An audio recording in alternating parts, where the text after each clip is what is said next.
Hello to everyone at Keystone Agricultural Producers and to farmers from across Manitoba.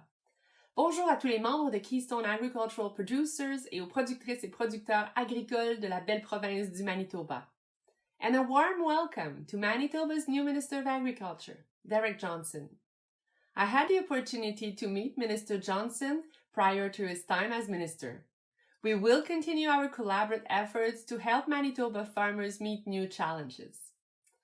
Manitoba has a thriving and dynamic economy that is driven in large part by its agricultural sector. When I visited the province in November, I was able to see some of the amazing work at Merit Functional Foods and Top Pigs Northbend. I left with a renewed appreciation for all that Manitoban agri-food businesses do to keep Canadians supplied with high-quality foods. Last summer, I was also able to visit some of the affected farms in the Interlake region, along with Bill and some of the CAP team. We saw the devastating impacts of the drought. The resilience and determination that farmers have shown through these challenges are an inspiration to all Canadians. This past year was very challenging for Manitoba producers, with the worst drought on the prairies in the past 70 years and the ongoing fallout from the pandemic. Manitoba farmers needed their governments to act fast, and we did.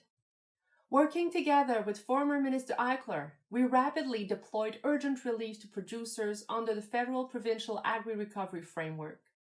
We changed the crop insurance program so that grain producers could offer their damaged crops for animal feed and still be eligible for crop insurance payments. And we got more money into the pockets of farmers through larger advance payments under the Agri-Stability Program. We also partnered with the CFA to connect Eastern and Western producers through the Hay West program, supported by a $4 million federal investment to cover transportation costs. Hay West has helped producers across Manitoba to get feed to their cattle through the winter and avoid reducing the herd.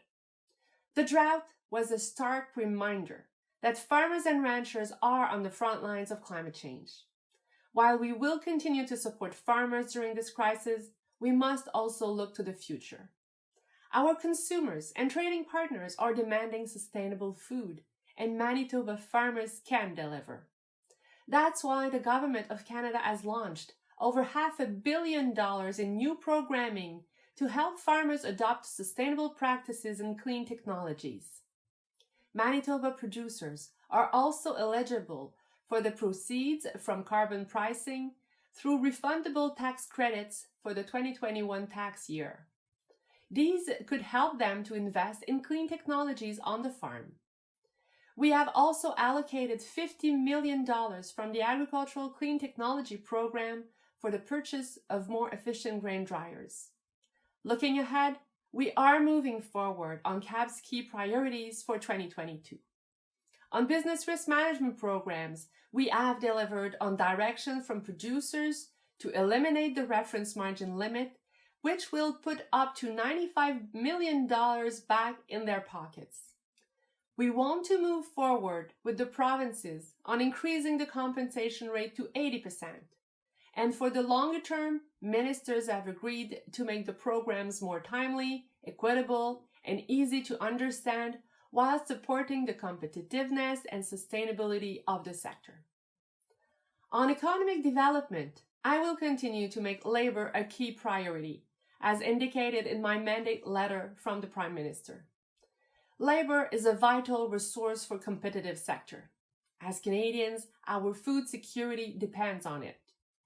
Our trade agreements are opening up new sales with our key trading partners, such as the CPTPP, which has already boosted Canadian beef exports by 1/3 over the past 2 years.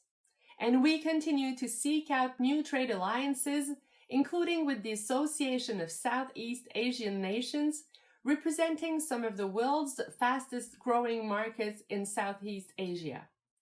To help strengthen the public's trust in agriculture, I recently launched the new Agri-Communication Program. The program is supported by an initial federal investment of $8 million to help farmers connect with their customers and tell their amazing stories. The sky's the limit for the agriculture and food industry in Manitoba. Our government wants to help you to meet the world's growing demand for the sustainable, high-quality foods you are producing, and to shape an inclusive future for this sector. We continue to support more women, young people, and Indigenous people in leadership roles. Over the coming months, Mr. Johnson and our colleagues across the country will be working together to shape the next 5-year policy framework for agriculture starting in 2023. Building on the achievements of our shared investments under the partnership in Manitoba, we will work to target investments under the new framework to key priorities for agriculture in Manitoba. I encourage CAP to engage in this process, so together we can build a sector that is sustainable environmentally, economically, and socially. I wish you all a productive conference and a successful season in 2022. Je vous souhaite à tous une conférence productive et une saison couronnée de succès en 2022.